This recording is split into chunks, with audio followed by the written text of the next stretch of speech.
A terrifying incident, 16,000 feet in the air. We are emergency. We are depressurized. We do need to return back to. We have 177 passengers.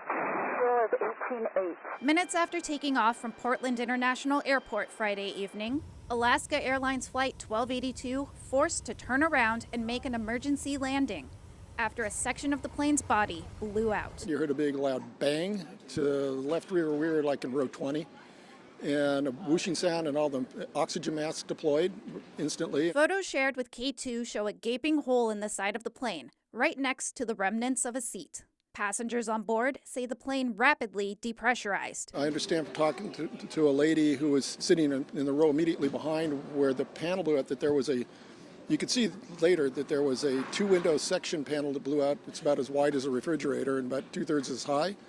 And she said there was, I guess, a boy and his mother were sitting in that row, and his shirt was sucked off him and out of the plane, and his mother was holding on to him. Roughly 20 minutes after taking off, the plane safely touched down back at PDX. According to the FAA registry, the plane, a Boeing 737 MAX 9, was certified for use only 2 months ago, in November. The most important part of that scenario is to get your oxygen mask on. Captain David Patton is a retired Southwest Airlines pilot. He says if this had happened at a higher altitude where there is less oxygen, the situation could have gone differently. At 16,000 feet, it's considerably different than 37,000, 39,000 feet. It can be an explosive decompression where you'd lose a piece, possibly lose a piece of the aircraft at that high altitude.